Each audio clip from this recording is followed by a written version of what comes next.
नमस्कार दोस्तों, मैं आदित्य आप लोग को बीएससी कोचिंग द वेलाइंस क्लब में स्वागत करता हूं।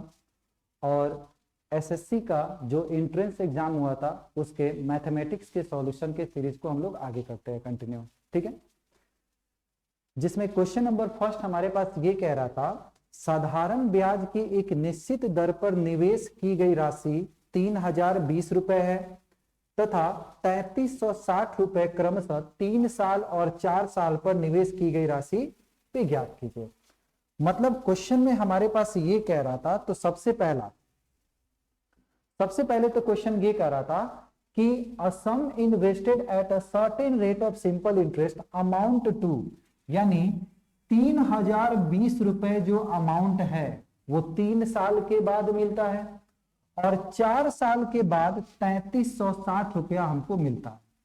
हम लोग इसको क्वेश्चन को अगर बनाना होगा तो हम लोग कैसे सॉल्व करेंगे, तो सबसे पहले ये लिखेंगे कि 3 साल में, सबसे पहला तो ये कहेंगे कि 3 इयर्स में ये जो पैसा है वो कितना हो जाता है, तो 3020 रुपए। और फिर यही पैसा जो है, ये पैसा 4 साल में हो जाता है 3360 रुपया। तो ये जो क्वेश्चन में कहता है कि हो जाता है का मतलब ये होता है कि वो हमारे पास अमाउंट दिया हुआ है। तो 3 साल में पैसा 3020 रुपए, 4 साल में 3360 रुपए। तो जो टाइम के बीच का जो गैप होता है ना, वही हमारा इंटरेस्ट बनता है। तो टाइम के बीच का गैप कितना, तो 3 साल और 4 साल के बीच की गैप की बात करेंगे तो हम बोलेंगे कि ये तो बना 1 साल, और 1 साल का जो सिंपल इंटरेस्ट होगा वो बोलेंगे कितने के बराबर होगा, तो 340 रुपए के बराबर होगा। यानी 1 साल का जो ब्याज 340 रुपए होगा।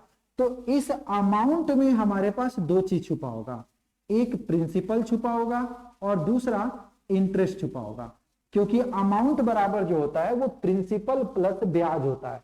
तो ब्याज 1 साल का 340, तो क्या अगर हम 3 साल की बात करेंगे तो ये 3 इंटू 340 के बराबर होगा क्या, और 3 इंटू 340 के बराबर होगा।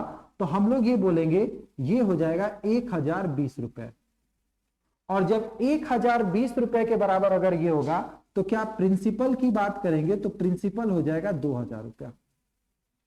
यानी इस क्वेश्चन का जो आंसर होगा वो ऑप्शन नंबर बी हो जाएगा।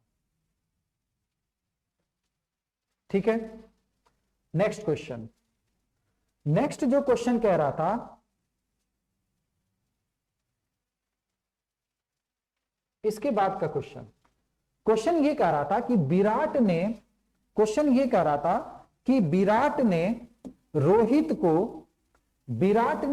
को एक वस्तु 15% की हानि पर बेच दिया। 15% की हानि पर बेचा है।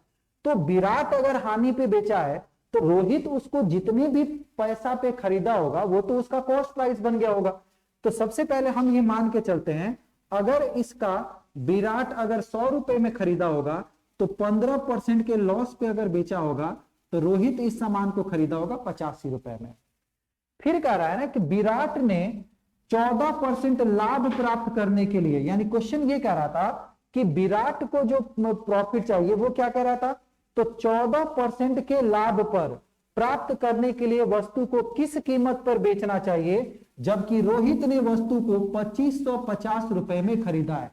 तो हम लोग ये बोलेंगे कि रोहित जो यहां पे 85 रुपया रिप्रेजेंट कर रहा था, ये 85 रिप्रेजेंट करेगा 2550 को, और 85 से 2550 होने में 30 गुना यहां पे, और जब 30 गुना हो रहा था तो रोहित को चाहिए, विराट को चाहिए 14% के लाभ पे।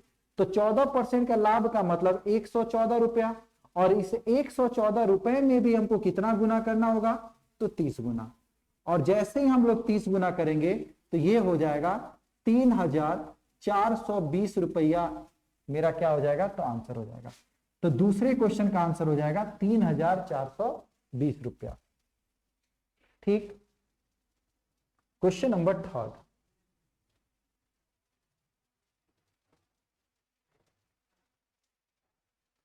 थर्ड नंबर क्वेश्चन क्या है, तो क्वेश्चन ये कह रहा था कि 108 किलोमीटर प्रति गति से चलने वाली एक ट्रेन समान दिशा में सेम डायरेक्शन, यानी यहां जो बात कर रहा था वो डायरेक्शन क्या है, तो डायरेक्शन कह रहा था सेम है, सेम डायरेक्शन की बात कर रहा है, यानी सेम डायरेक्शन में 5 मीटर पर सेकेंड की गति से यात्रा कर रहे एक व्यक्ति को 10 सेकेंड में पार करती है। तो कॉन्सेप्ट के तौर पे ये समझना होगा कि जब कोई ट्रेन किसी परपेंडिकुलर लेंथ को क्रॉस करता है, जब कोई ट्रेन किसी परपेंडिकुलर लेंथ को क्रॉस करता है, इसका मतलब ट्रेन अपने खुद के लेंथ को क्रॉस कर रहा था। जैसे इस क्वेश्चन में कह रहा था 108 किलोमीटर प्रति घंटे की गति से चलने वाली एक ट्रेन एक आदमी को पार करता, तो आदमी परपेंडिकुलर है। अब अगर परपेंडिकुलर है तो यहां हम लोग बोलेंगे कि ट्रेन अपने खुद के लेंथ को क्रॉस किया है। दूसरा, जो टाइमिंग की बात हुआ है, वो टाइम जो आंसर दिया है वो सेकंड में दिया हुआ है। तो सबसे पहले इस 108 किलोमीटर पर आवर को हम क्या करते हैं, मीटर पर सेकेंड में कन्वर्ट कर लेते हैं। तो मीटर पर सेकेंड में कन्वर्ट करने के लिए 108 गुना 5/18, और जैसे ही 5/18 करेंगे ये हो जाएगा 30 मीटर पर सेकेंड। फिर रिलेटिव स्पीड की बात होता है। रिलेटिव स्पीड में जब दो आदमी सेम डायरेक्शन में जाएगा, सेम डायरेक्शन में, तो उनके बीच का जो स्पीड होता है, वो उनके बीच का जो स्पीड होता है हम लोग रिलेटिव स्पीड के तौर पे माइनस यूज करते हैं।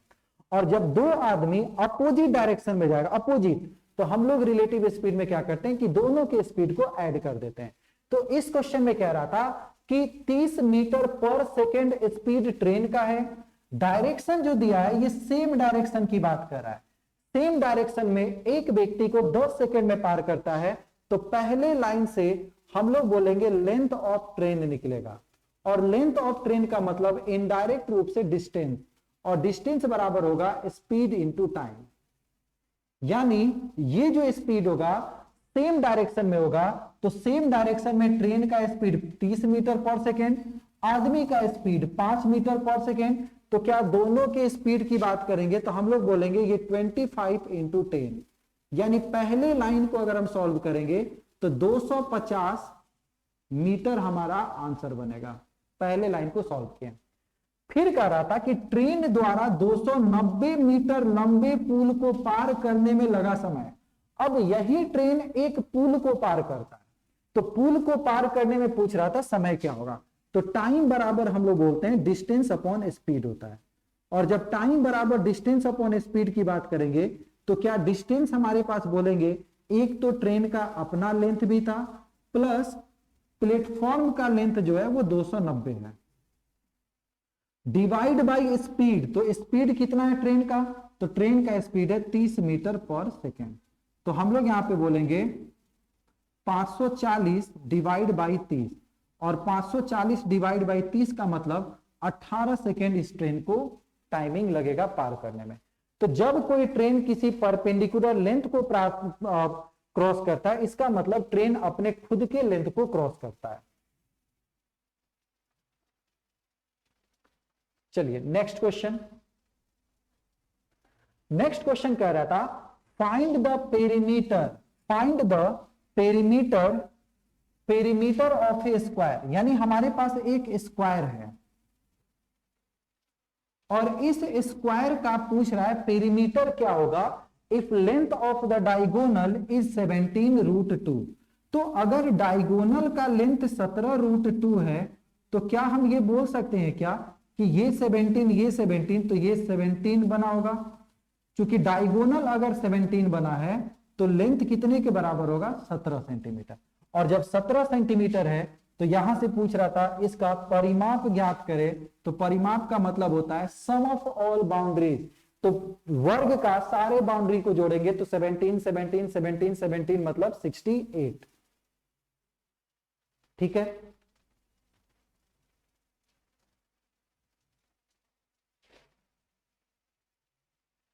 Next question. नेक्स्ट क्वेश्चन कह रहा था कि अंकित ने रुचि को 40 पुस्तकें बेची और 15 पुस्तकों के विक्रय मूल्य के बराबर राशि प्राप्त की। 15 पुस्तकों के विक्रय मूल्य के बराबर राशि प्राप्त की। Find the percentage profit. तो सबसे पहले हम लोग ये देखेंगे, चूंकि ये 15% लाभ के बारे में बोला है, तो ये जो 15 पुस्तक है, तो शुरू में हम बोलेंगे कि जो प्रॉफिट होता है ना, वो होता है हमको 15 किताब। और चूंकि 15 पुस्तक के ये विक्रय मूल्य के बारे में लिखा हुआ है, विक्रय मूल्य यानी सेलिंग प्राइस की बात किया है, तो हम लोग बोलेंगे कि सेल प्राइस जो होगा वो 40 होगा।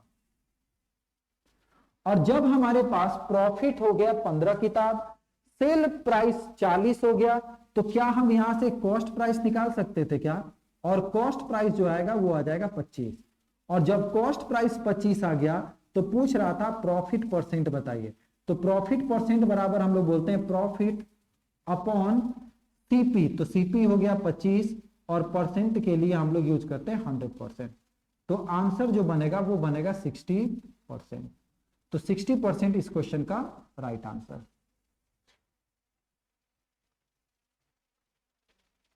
क्वेश्चन नंबर 56 नंबर क्वेश्चन में कह रहा था, अंकित secured 26% mark out of the total marks in an examination and got failed by 30 marks। किसी एग्जामिनेशन में अंकित को 26% नंबर प्राप्त होते हैं और वो 30 नंबर से फेल कर जाता है। Find the marks required to pass in the examination if the passing mark is 30% of the total marks in the examination। Percentage chapter का एक टाइप्स ऑफ क्वेश्चन में आता है पास और फेल रिलेटेड क्वेश्चन। तो आपको एक छोटा सा कॉन्सेप्ट के तौर पे ये ध्यान रखना होगा कि जब भी पास और फेल रिलेटेड क्वेश्चन रहेगा, तो आपको सिर्फ और सिर्फ सॉल्यूशन कराने के टाइम पर आपको केवल और केवल आपको पास कराना है, ना तो किसी आदमी को 1 नंबर ज्यादा देना है, ना ही किसी आदमी को 1 नंबर कम देना है। यानी जिसका जितना नंबर है उसको उतना नंबर ही आपको देना है, सिर्फ पास कराना था। तो जैसे इस क्वेश्चन में कह रहा था कि अंकित ने एक परीक्षा में कुल अंकों में 26% अंक तो प्राप्त की है, लेकिन बेचारी 30 नंबर से ये फेल कर गई है, 30 नंबर से फेल कर गई। अगर हम इसको 30 नंबर दे दिए होते तो ये पास कर जाती। तो कॉन्सेप्ट के तौर पे हम लोग सिर्फ यही देखे हैं कि कॉन्सेप्ट के तौर पे सिर्फ और सिर्फ हमको पास कराना है।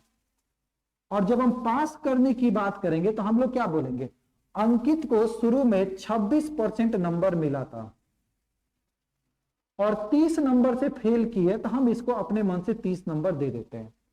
फिर कह रहा है कि परीक्षा का मिनिमम जो क्वालिफाइंग है वो 30% है, यानी जो क्वालिफाइंग नंबर है वो कितना परसेंट के बराबर है, 30%। तो दोनों की वैल्यू तो पासिंग ही है, तो हम यहां से बोल सकते हैं 4% का जो वैल्यू आएगा वो आएगा 30 नंबर के बराबर। तो 100% का वैल्यू कितना, तो 100% का जो वैल्यू होगा वो हो जाएगा 750 नंबर। और 100% का मतलब 750। अगर इस क्वेश्चन में पूछता टोटल मार्क्स कितने हैं, तो जब हम टोटल मार्क्स के बारे में अगर बोलते हैं तो टोटल मार्क्स आ जाता आपका 750 नंबर। लेकिन इस क्वेश्चन में हमसे ये पूछ रहा था find the marks required to pass in the examination, यानी आपको पास करने का केवल और केवल नंबर बताना है। तो पास करने का नंबर कितना हो जाएगा, तो 750 का कितना परसेंट, 30%। और 750 का अगर 30% निकालेंगे तो हमारा जो आंसर बन जाएगा वो 225 बन जाएगा।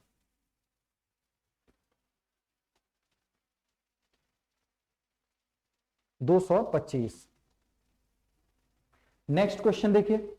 नेक्स्ट क्वेश्चन कह रहा था find the height of right circular cylinder whose curve surface area is 924, यानी जो कर्व सरफेस एरिया की बात कर रहा है वो 924 है and diameter of the base is 28 centimetre. तो सबसे पहले राइट सर्कुलर कोन का अगर हम कर्व सरफेस एरिया की बात करें, तो कर्व सरफेस एरिया जो होता है वो होता है पाई आर एल, और इसी का जो वैल्यू दे रहा था वो कह रहा था 924 के बराबर है। तो पाई की जगह हम लोग बोलते हैं 22/7, रेडियस की जगह हम लोग को अगर बोलना होगा तो बेस चूंकि डायमीटर 28 सेंटीमीटर है तो ये होगा 14 centimetre into L equal to 924। ठीक है। अब क्वेश्चन में कह रहा था कि बेलन की ऊंचाई पूछ रहा था कितना होगा।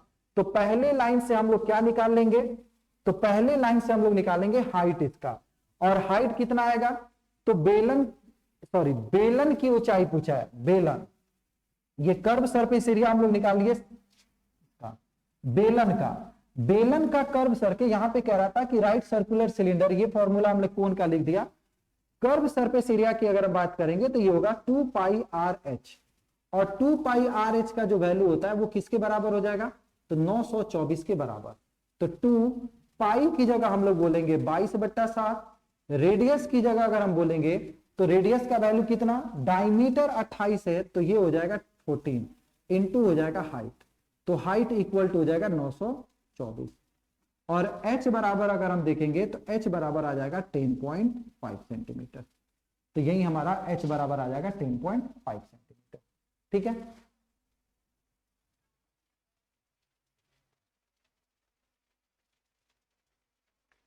क्वेश्चन नंबर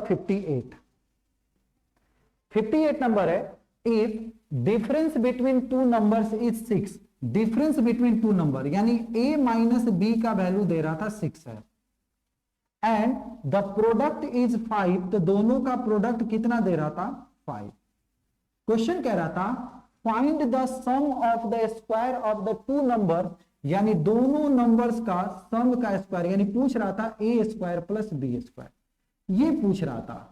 तो अगर a square plus B square हमको निकालना होगा तो सिंपली हम इस इक्वेशन को स्क्वायर कर देते हैं। जैसे इस इक्वेशन का स्क्वायर करेंगे ये होगा a square plus B square minus 2ab, और माइनस 2ab का मतलब 6 का स्क्वायर कितना हो जाएगा 36। अब a square plus B square, और ये माइनस 2ab को हम लोग लिखेंगे तो माइनस 2ab की जगह लिखेंगे 5 इक्वल टू 36। तो यहां से वैल्यू क्या बनेगा, तो a square plus B square और माइनस 10 जब उधर जाएगा तो ये बनेगा 46। तो इस क्वेश्चन का जो राइट आंसर होगा वो 46 हो जाएगा।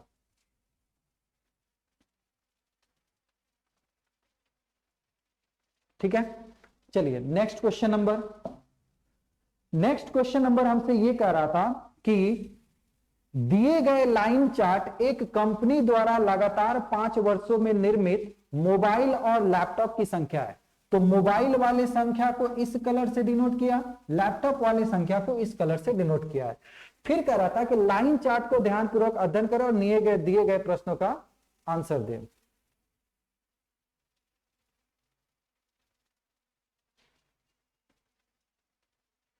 इस क्वेश्चन में यहाँ पे क्वेश्चन का लैंग्वेज का लाइन ही मिसिंग था। Manufactured by the company 5 candidate study the line graph.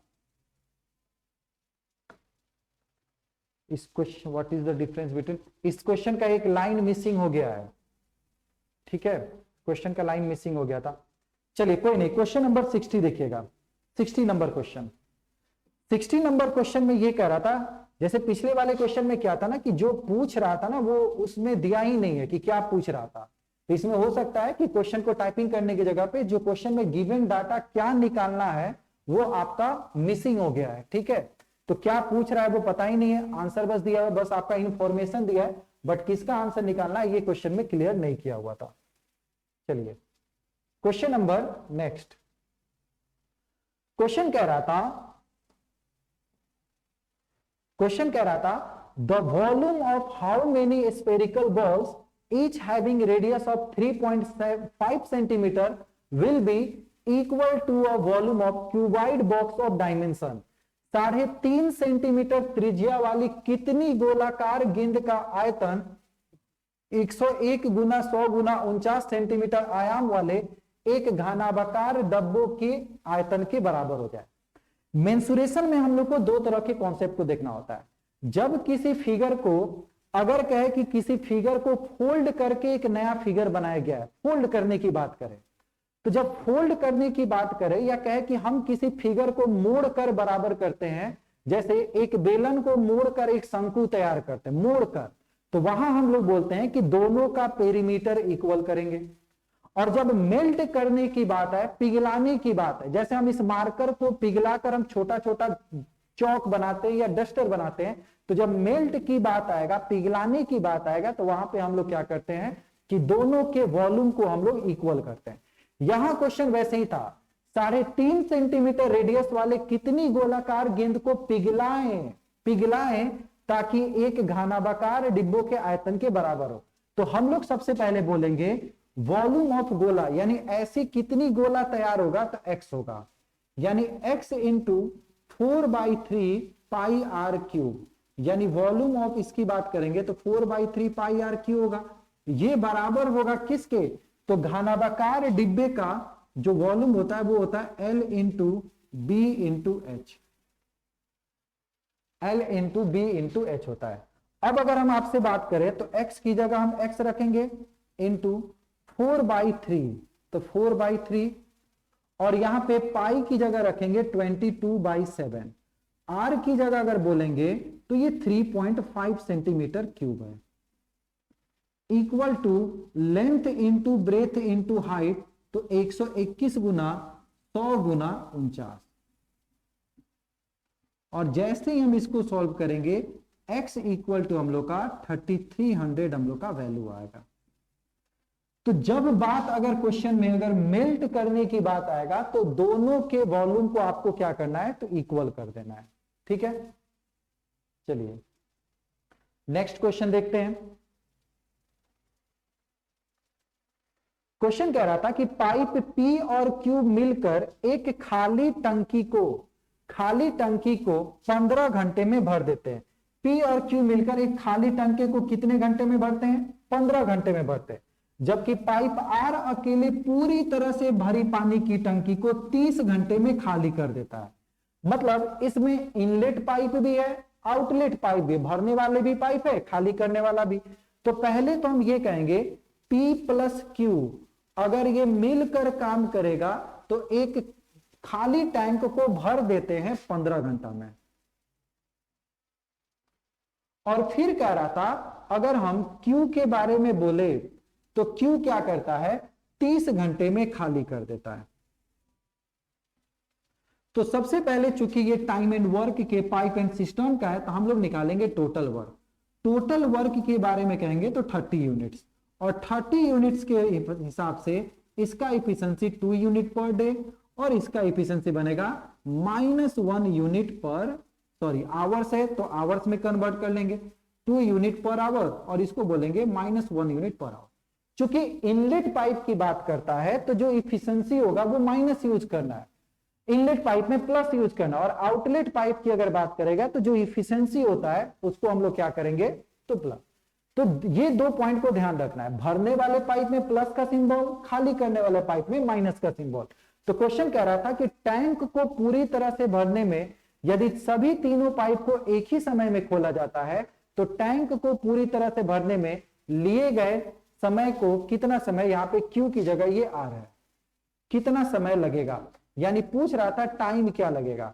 तो टाइम बराबर हम लोग बोलते हैं टोटल वर्क अपॉन इफिशिएंसी। अब टोटल वर्क तो 30 यूनिट था, लेकिन जब हम तीनों पाइप को ओपन करेंगे तो 2 यूनिट ये भरेगा, 1 यूनिट खाली करेगा, तो भरने का समय होगा 1, तो आंसर हो जाएगा हम लोग का 30 आवर्स। ठीक है, तीनों पाइप को अगर एक साथ ओपन करते हैं तो।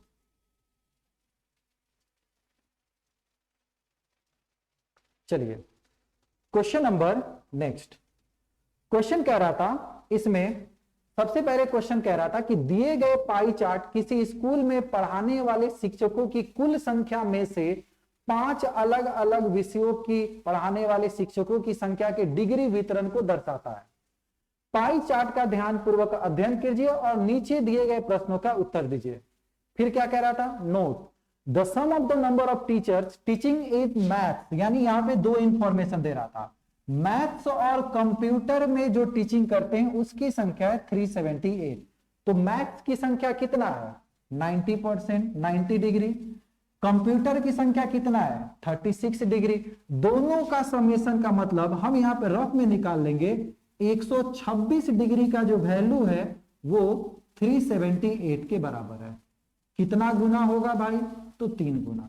और जब इसमें गुना 3 हो रहा था तो क्या पूछ रहा है हमसे कि विज्ञान, पहले तो ये पूछ रहा है कि विज्ञान और अंग्रेजी पढ़ाने वाले शिक्षकों की कुल संख्या।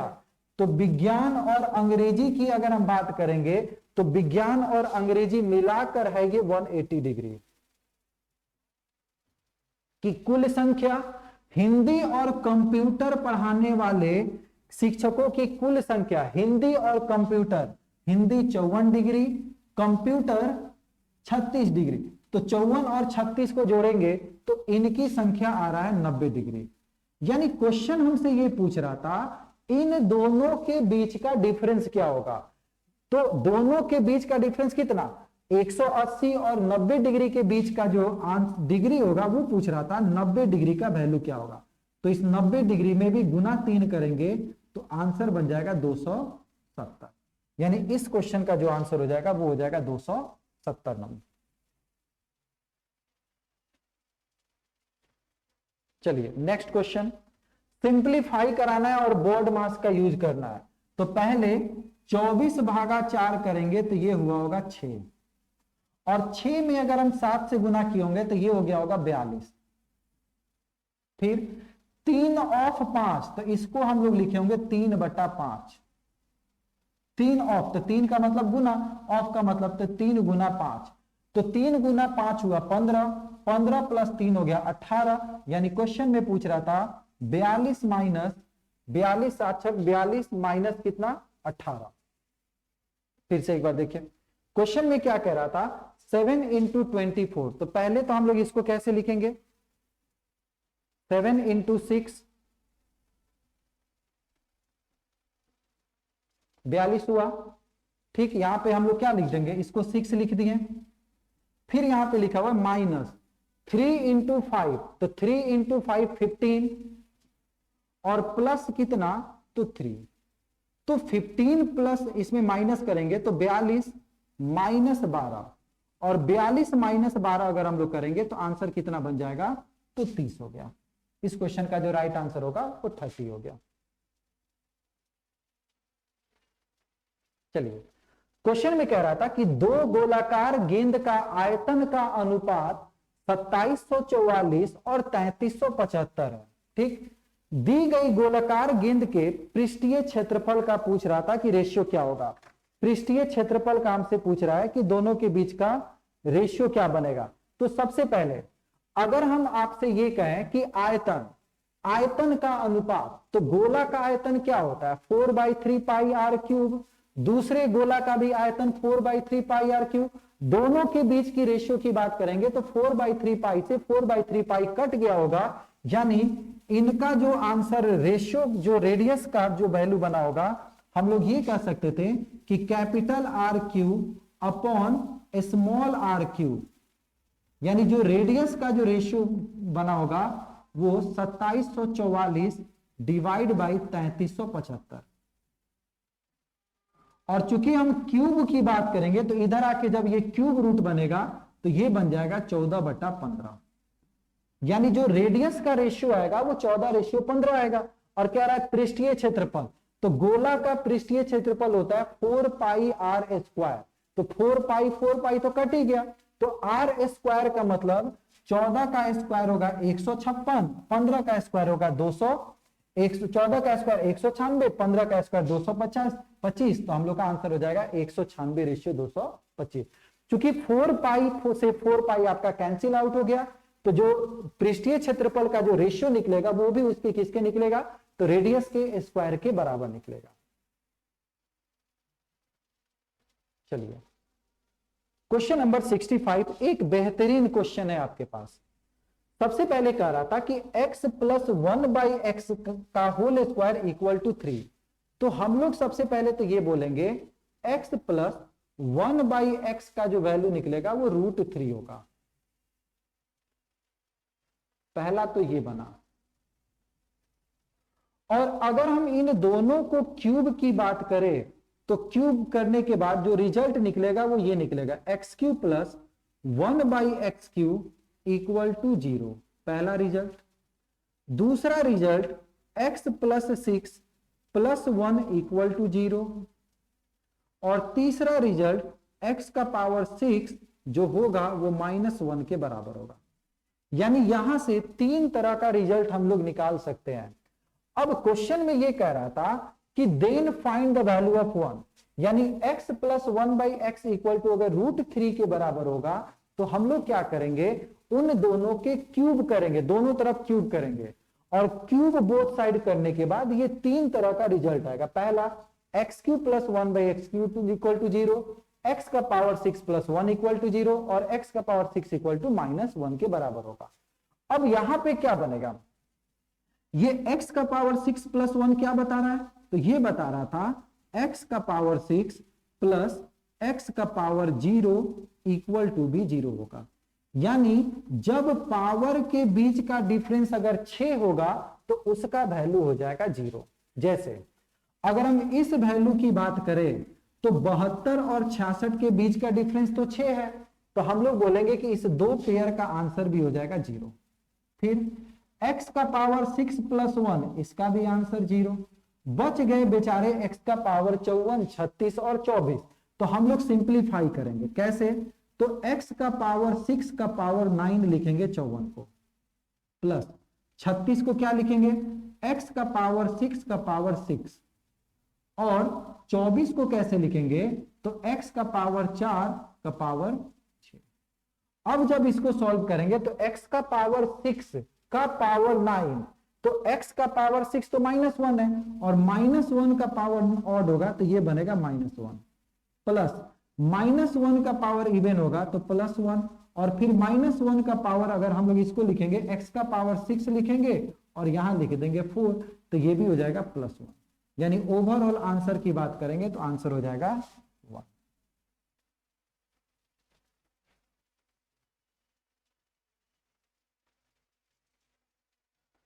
क्वेश्चन कह रहा था कि P का वो न्यूनतम मान ज्ञात कीजिए जिसके लिए लिखी गई संख्या 3 से पूरी तरह विभाज्य हो जाए। तो कुछ नहीं करना है, 3 का डिविजिबिलिटी रूल क्या होता है, तो sum of digit must be divisible by 3। सारे डिजिट को जोड़ दीजिए, 4 + 4 8 + 2 10 + 3 13, 13 + 4 17 + 5 22 + 6 28। यानी 28 में हम कितना P की जगह जोड़ेंगे ताकि ये 3 से पूरी तरह डिविजिबल हो जाए, तो हम बोलेंगे कि P की जगह न्यूनतम वैल्यू जो रखना होगा वो 2 रखना होगा।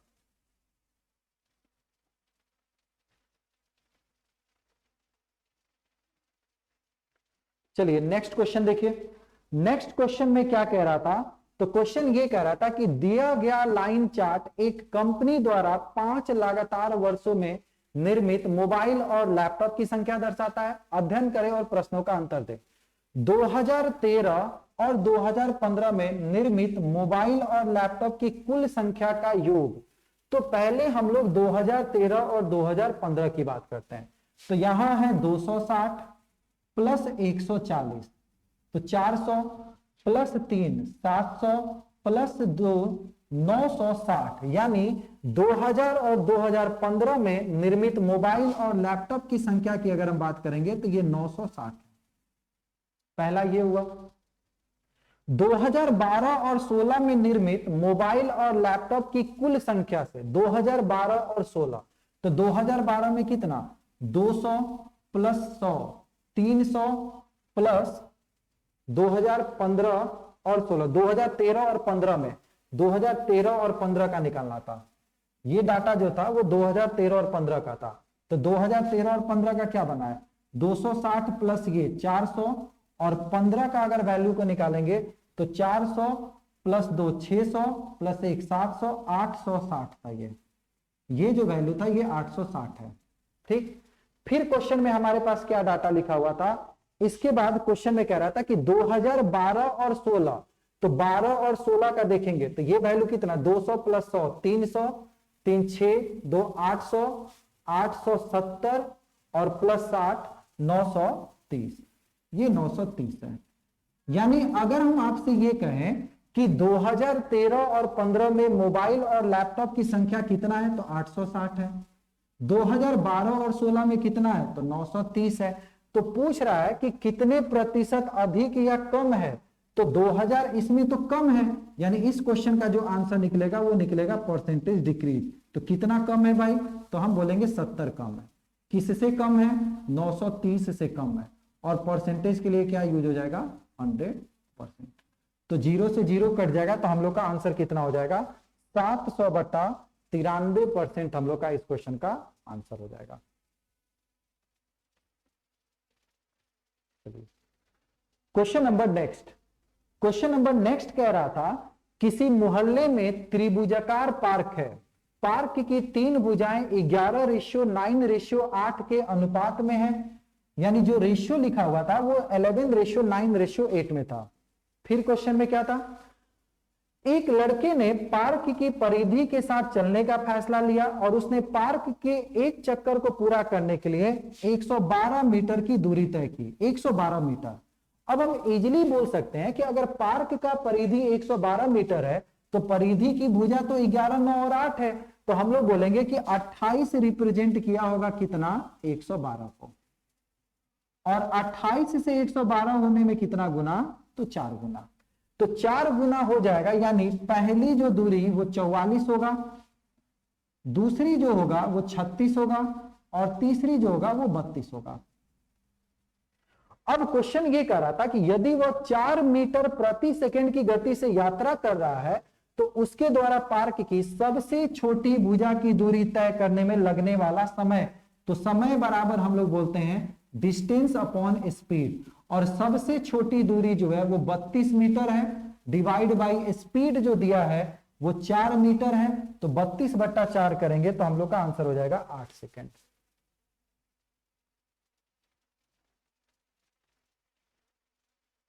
चलिए नेक्स्ट क्वेश्चन में क्यूब रूट ऑफ 8 का मतलब हो गया 2 माइनस 0.8 माइनस 0.7, तो माइनस करेंगे तो 2 में से 1.5 माइनस करेंगे तो ये 0.5 हम लोग का आंसर हो जाएगा। चलिए क्वेश्चन नंबर 17 नंबर है, आनंद 9 दिनों में 37.5% कार्य कर सकता है, तो 37.5% का जो फ्रैक्शन वैल्यू होता है वो होता है 3/8। हम लोग इसको सिंप्लीफाई कैसे करेंगे, तो हम लोग ऐसे बोल देंगे कि आनंद 3/8 काम कितने दिन में करता है, तो 9 दिन में। और फिर कह रहा था कि जबकि रजत 1/4 काम 4 दिन में करता है, तो रजत के बारे में कह रहा था 1/4 वर्क कितने दिन में करता है, 4 दिन में। अब अगर क्वेश्चन के बारे में कहें आनंद का, तो 3/8 भाग 9 दिन में करता है, तो क्या इसको 24 दिन का समय लगेगा। और इसकी बात अगर हम करेंगे तो ये हो जाएगा 16 दिन। ठीक, 24 और 16 का अगर हम एलसीएम लेंगे तो 24 और 16 का एलसीएम हो जाएगा 48, और 48 के हिसाब से इसका 2 यूनिट पर डे और इसका 3 यूनिट पर डे। फिर कह रहा था कि दोनों अगर एक साथ काम करे, आनंद प्लस रजत, तो इसको क्या समय लगेगा, तो टाइम बराबर जो होता है वो टोटल वर्क अपॉन इफिशियंसी, तो 48/5 हम लोग का राइट आंसर हो जाएगा। चलिए नेक्स्ट क्वेश्चन कह रहा था, अंकित और सिद्धू एक ही बिंदु से 320 मीटर लंबे वृत्ताकार ट्रैक पर क्रमशः 8 मीटर पर सेकेंड और 4 मीटर पर सेकेंड की गति से एक ही दिशा में दौड़ना शुरू करते हैं। पता करें कि वो ट्रैक पर पहली बार कितनी सेकेंड के बाद मिलेंगे। जब आप एलसीएम और एचसीएफ पढ़िएगा तो उसमें एलसीएम का 2 टाइप्स पे क्वेश्चन बनता है। एक तो सर्कुलर ट्रैक पे कुछ आदमी दौड़ रहे हैं और वापस वो कौन से पॉइंट पे कितने सेकंड के बाद वो मिलेंगे, एक तो ये होता है क्वेश्चन। दूसरा, किसी मंदिर में घंटी बजता है तो वापस एक साथ घंटी कितने सेकंड के बाद या कितने मिनट के बाद अगर बजेंगे, तो इस 2 टाइप्स के क्वेश्चन में हम लोग बोलते हैं कि हम लोग कौन सा लगाएंगे, तो एलसीएम टॉपिक। यहां भी कह रहा था कि 2 तरह के आदमी थे और ये दोनों के दोनों आदमी किसी वृत्ताकार ट्रैक पे दौड़ रहे हैं। अब किसी वृत्ताकार ट्रैक पे दौड़ रहे हैं तो पहला 320 मीटर का जो था वो जर्नी था, और इस 320 मीटर की जर्नी में ये जो फर्स्ट आदमी है उसके बारे में कह रहा था 8 मीटर पर सेकेंड है स्पीड, और दूसरे आदमी का जो स्पीड है वो कितना कह रहा था, 4 मीटर पर सेकेंड। और जब दोनों तरह का आदमी का दे दिया तो हम लोग यहां से निकालेंगे टाइम। क्योंकि काम जो होगा वो टाइम पूछ रहा था, और टाइम बराबर हम लोग बोलते हैं डिस्टेंस अपॉन स्पीड। और जब डिस्टेंस अपॉन स्पीड के बारे में कहेंगे तो क्या पहला का वैल्यू 40 सेकेंड होगा और दूसरे की वैल्यू की बात करेंगे तो ये कितना हो जाएगा 80 सेकेंड। तो पहला 40 सेकेंड होगा और दूसरा 80 सेकेंड।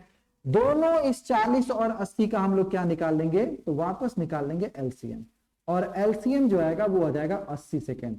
यानी दोनों 80 सेकेंड के बाद एक दूसरे से ये दोनों मिल जाएंगे।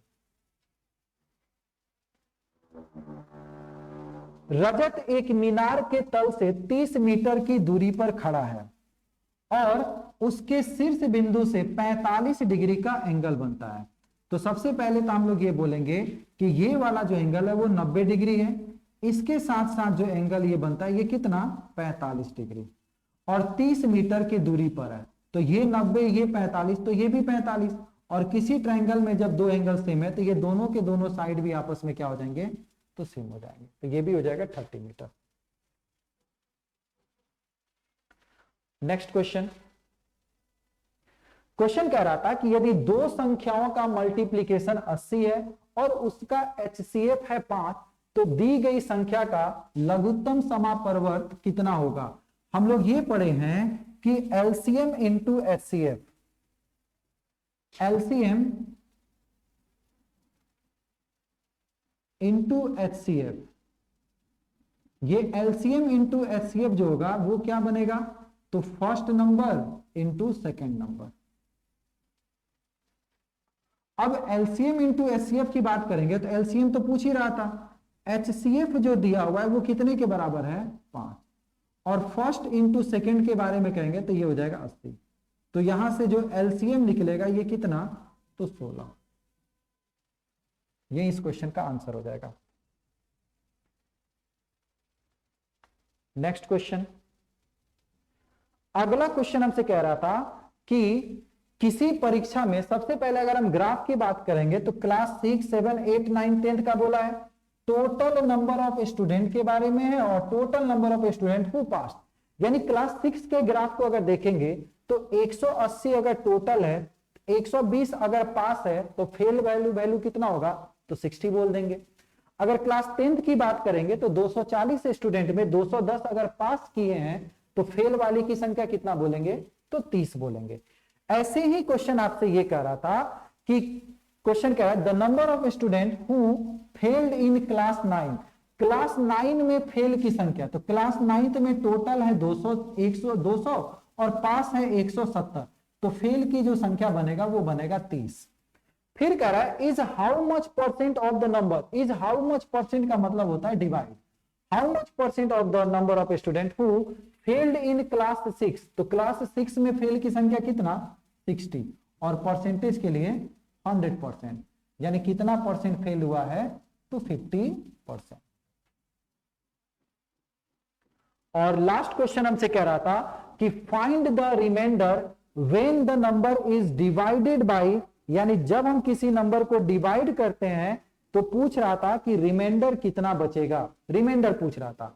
आपको सिंपली ये कहना है कि 289n प्लस 147। कभी भी n टाइप अगर क्वेश्चन रहे कि n पावर में चला जाए, उसका बेस में चला जाए, तो कुछ नहीं करना है, सिंपली आपको n बराबर 1 रख लेना है।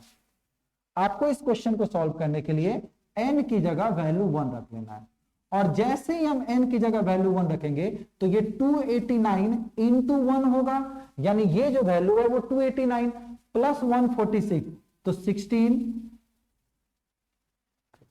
तो 436 बना।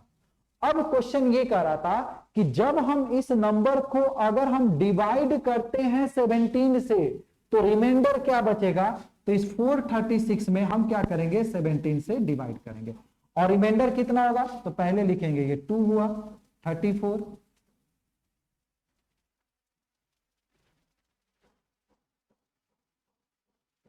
तो रिमाइंडर कितना बचेगा, 11।